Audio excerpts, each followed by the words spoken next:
में बलूचिस्तान कहानी के पन्ने खून और आंसुओं से लिखे गए।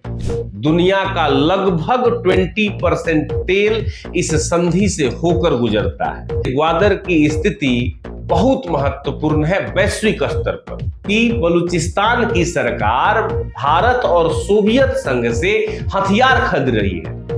1973 से 77 के दौर में एक बड़ा बलूचिस्तान में नरसंहार हुआ। अब हम लोग समझ लेते हैं बलोच लोगों को और उनके संस्कृति को। क्या आपने कभी उस धरती की आवाज सुनी है जो सदियों से अपनी आजादी के लिए चीख रही है? यह कहानी है बलूचिस्तान की, एक ऐसी जगह की जहां के मासूम सपनों को गोलियों से छलनी किया जा रहा है। यहाँ के जो लोग हैं वो बलोच हैं जो अपने घर, अपनी संस्कृति, अपनी पहचान के लिए लड़ रहे हैं, लेकिन उनकी आवाज को बम और बंदूक के साजिश के द्वारा दबाया जा रहा है। आज हम एक ऐसा किताब खोलेंगे जिसमें बलूचिस्तान की कहानी लिखी है और इस कहानी के पन्ने खून और आंसुओं से लिखे गए हैं। सबसे पहले हम इस बलूचिस्तान के महत्व को समझ लेते हैं। बलूचिस्तान कोई छोटा मोटा इलाका नहीं है। यह पाकिस्तान के क्षेत्रफल का 44% हिस्सा है, यानी एक बहुत बड़ा क्षेत्र। लेकिन पाकिस्तान इसे सिर्फ एक उपनिवेश की तरह देखता है। यहां से सोना, गैस, कोयला, तांबा और अन्य कीमती संसाधन प्राप्त होता है। साथ ही यहां का ग्वादर पोर्ट अरब सागर में हॉर्मुज जल संधि के पास है, जो विश्व के तेल व्यापार का एक महत्वपूर्ण मार्ग माना जाता है।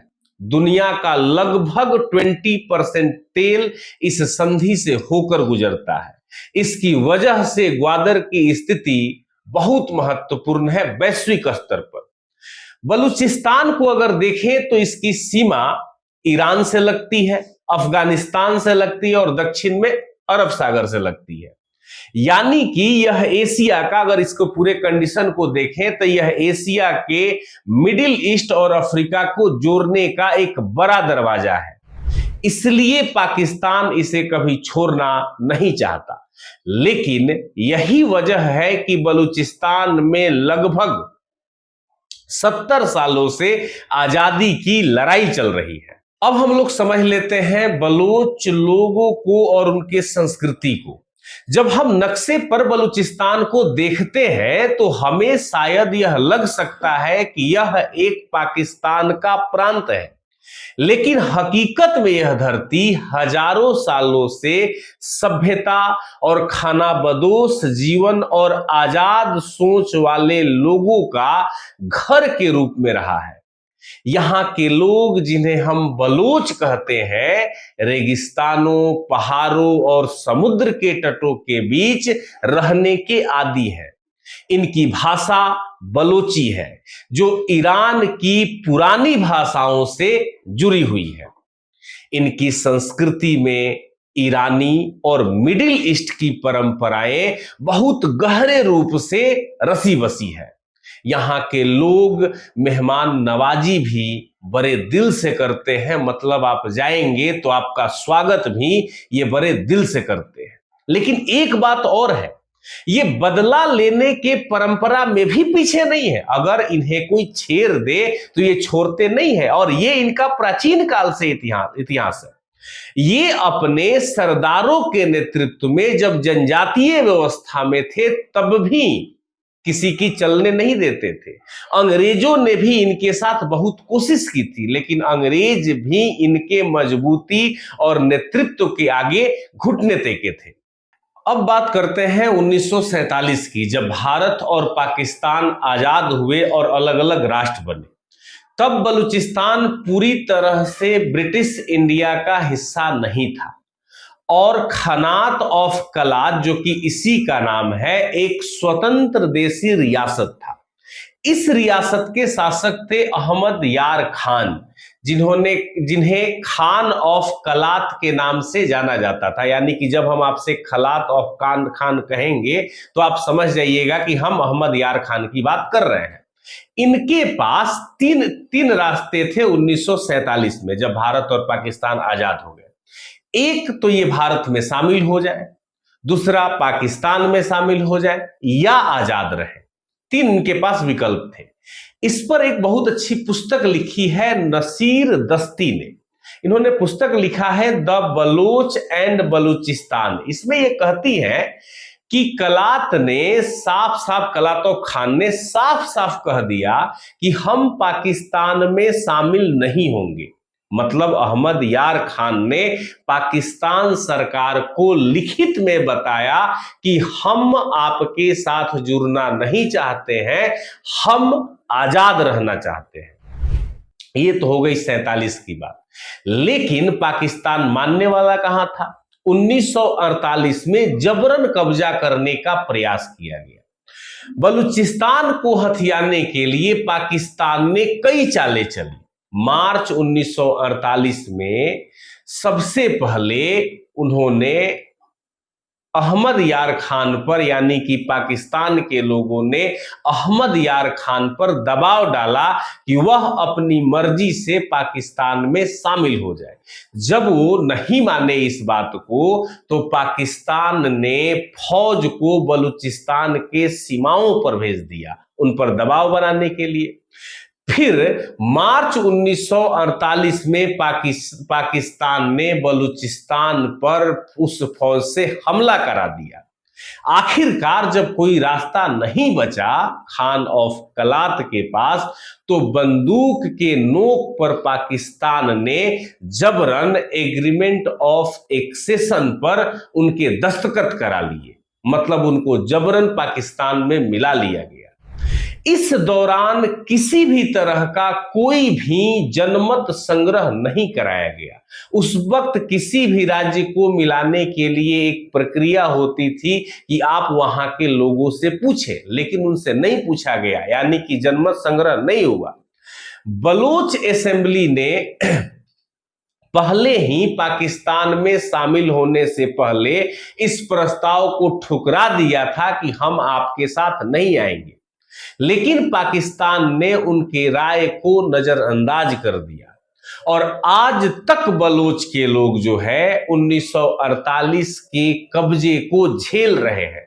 वो 1948 का जबरन कब्जा कहते हैं, यानी कि एक जबरन अधिग्रहण पाकिस्तान के द्वारा या लूट पाकिस्तान के द्वारा किया गया बलूचिस्तान में। इसकी बार बार वो लोग जिक्र करते हैं। पाकिस्तान ने बलूचिस्तान पे कब्जा तो कर लिया, लेकिन वहां के जो शासक थे, जिन्हें खान ऑफ कलात कहा जाता है, इनके भाई थे प्रिंस अब्दुल करीम। इन्होंने हथियार उठा लिया और इनके साथ कुछ बलोच योद्धा भी शामिल हो गए, जो पहाड़ों में जाकर गुरिल्ला युद्ध पद्धति से लड़ने में काफी माहिर थे, जो शिवाजी ने पहले अपनाया था। लेकिन पाकिस्तान ने इसे दबाने के लिए एक भारी फौज वहां भेज दी। कई गांवों को जला दिया, बहुत लोगों को गिरफ्तार किया गया और बलूचिस्तान पर सख्ती से कब्जा कर लिया गया। अब बात आती है कि यहां के थोड़ा संसाधन को समझ लेते हैं। बलूचिस्तान की जो प्रांतीय सरकार थी, जिसका नेतृत्व नौब बुगती और अठाउलास मेगल जैसे बलोच नेता कर रहे थे, इन लोगों के क्षेत्र में यानी कि बलूचिस्तान में ये चाहते थे कि अपने तेल, गैस और अपने खनिज संसाधन पर हम अपना हक रखें। लेकिन पाकिस्तान सरकार को यह शर्त बिल्कुल मंजूर नहीं था। पाकिस्तान सरकार उस पूरे संसाधन पर कब्जा करना चाहती थी। यहीं से एक समझिए कि युद्ध का बिगुल शुरू हुआ। 1973 से 77 के दौर में एक बड़ा बलूचिस्तान में नरसंहार हुआ। इसकी कहानी थोड़ा हम आपको समझाते हैं। 1973 में पाकिस्तान के तत्कालीन प्रधानमंत्री जुल्फिकार अली भुट्टो हुए, जिन्होंने बलूचिस्तान के सरकार पर एक झूठा इल्जाम लगाया। वह झूठा इल्जाम क्या था कि बलूचिस्तान की सरकार भारत और सोवियत संघ से हथियार खरीद रही है। इस पर सेलिंग एस हैरिस ने एक किताब भी लिखी है और उन्होंने बताया है कि यह इल्जाम सिर्फ एक बहाना था, असली मकसद था बलूचिस्तान की राजनीतिक ताकत को तोड़ना और वहां के संसाधनों पर पूरी तरह से कब्जा करना। भुट्टो ने बलूचिस्तान में गवर्नर शासन लागू कर दिया और वहां की जो प्रांतीय सरकार जो चुनी हुई थी उसे बर्खास्त कर दिया। फिर देखिए स्ट्रेटजी किस प्रकार से चली। फिर पाकिस्तान ने 80,000 सैनिकों को, पाकिस्तानी सैनिकों को बलूच भेज दिया। उस समय बलूच आबादी बहुत कम थी, उसके हिसाब से 80,000 की सेना बहुत बड़ी सेना थी और इन सेनाओं के माध्यम से उस पर कब्जा करने का प्रयास किया गया। 1973 में यह विद्रोह शुरू हुआ और यह विद्रोह सिर्फ पहाड़ और रेगिस्तान की लड़ाई ही नहीं रही, यह एक हवाई नरसंहार बन गया। कैसे, इस बात को समझते हैं।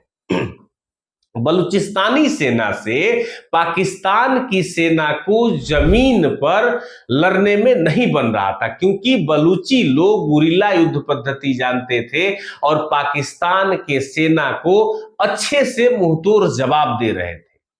और क्योंकि ये लोग, बलूच लोग, बहुत तेजी से हमला करते इन सेनाओं पर और पहाड़ों में छिप जाते, गायब हो जाते, तो ये लोग खोज नहीं पाते। इसलिए पाकिस्तान ने हवाई हमला शुरू किया। इस पाकिस्तान के हवाई हमले में ईरान ने भी सहयोग किया था। इस ईरान के भी सहयोग को थोड़ा हम समझते हैं। यह जब लड़ाई चल रही थी तो इस दौरान ईरान के जो शाह थे, शाह की जो सरकार थी ईरान में, उसने पाकिस्तान का साथ दिया और शाह थे शाह मोहम्मद रजा पहलवी। इनको भी डर था कि अगर बलूचिस्तान में यह आजादी की लहर तेज हो गई तो ईरान के अपने क्षेत्र जहां पर बलोच रहते हैं, बलोच इलाका जिसे हम सिस्तान कहते हैं, यह बलूच लोगों का ही प्रांत है, वहां पर यहां भी विद्रोह हो जाएगा और यहां अगर विरोध भड़क गया तो बहुत मुश्किल हो जाएगी। इसलिए ईरान के शाह ने पाकिस्तान को अमेरिकी H-1 कोबरा अटैक हेलीकॉप्टर दिया और पायलट भी दिया। पायलट के साथ कुछ सैन्य सलाहकार को भी दिया कि किस तरह से उसको कंट्रोल करना है।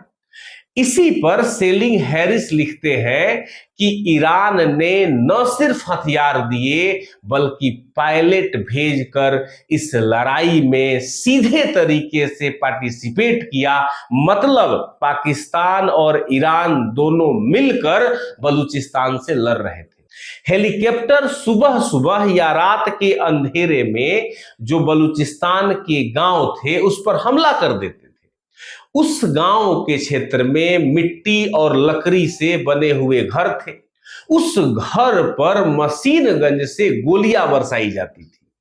कई बार रॉकेट लॉन्चर और बड़े बड़े जो है आपको बम गिराए जाते थे, जिस पूरे व्यवस्था से जो है, जिन हथियारों के इस्तेमाल से पूरी तरह से गांव जलकर राख हो जाते थे। लोग जैसे ही हेलीकॉप्टर का आवाज सुनते थे भागने लगते थे, तितर बितर हो जाते थे। लेकिन रेगिस्तान और पहाड़ में बेचारे कहां छिपते, छिपने की भी जगह नहीं थी, वहां छिपना आसान नहीं था।